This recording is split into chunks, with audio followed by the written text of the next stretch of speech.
Since the autumn of 1989, a number of regular people have stated that UFOs have been invading Belgium from the skies. Surprisingly, on July 11, 1991, high-ranking Belgian military officials told the media on a UFO that fighter jets had attempted to pursue and had been tracked on their radar screens.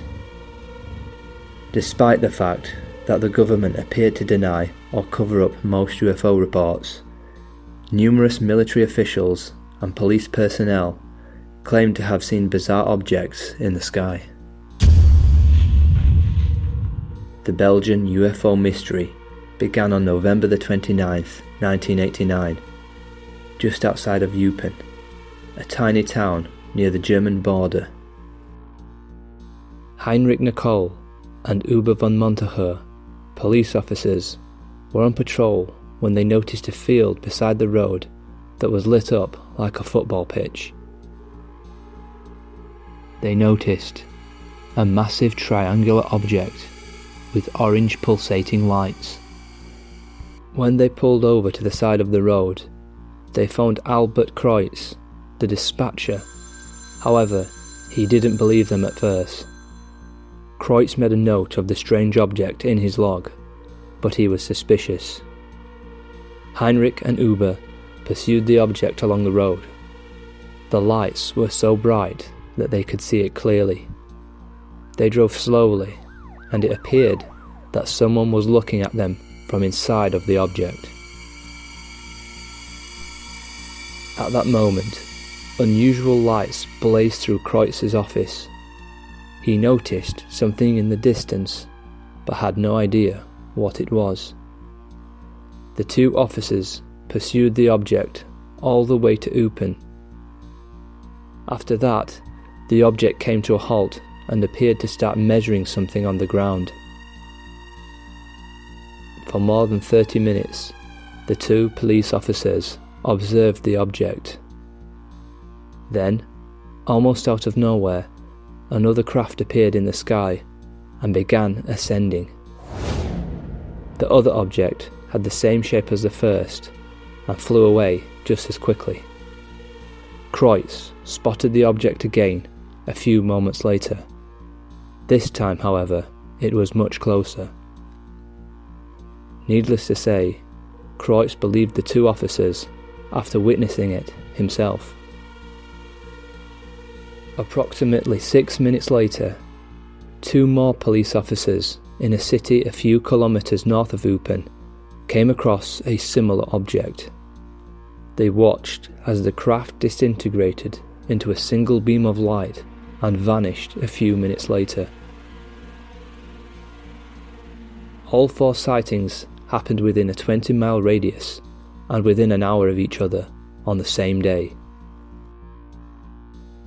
11 more police officers and over 100 private residents came forward to describe the identical object. Hundreds more witnesses came forward over the next few months, each describing a similar triangular object. In April of 1990, a man came forward with a photograph claiming to be the object that had been spotted by several people in recent months. The images depicted a triangular-shaped object with 3 lights.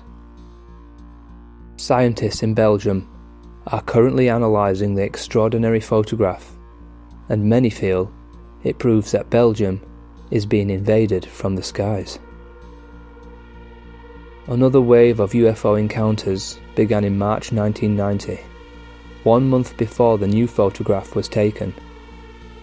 A strange succession of lights in the sky near Brussels was reported by civilians. A NATO tracking station 30 miles away discovered an unexplained object in the same location as the civilians. Experts and NATO pilots couldn't figure out what kind of aircraft was flying above Belgium. 2 Belgian Air Force F-16s were dispatched right away to search for the object. Upon discovering it, it shot out of range at an incredible speed.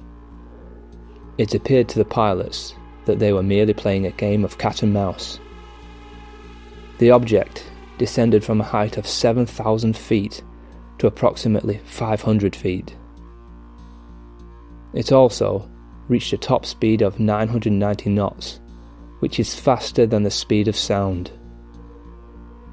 A human pilot would have died from the heightened speed and descent. Surprisingly, despite the fact the craft broke the sound barrier, no one on the ground heard a sonic boom. As well as thousands of eyewitness reports of UFOs, the objects have also been recorded on military radars. Surprisingly, despite thousands of sightings in Belgium, only a few have been reported in surrounding nations. Nobody has been able to explain the Belgian UFO phenomenon to this day. So, what's your opinion of this sighting? Is this again a government cover-up, or is it something else? I guess we will never know. Thank you again for watching. I appreciate the support, and I will see you again in my next video.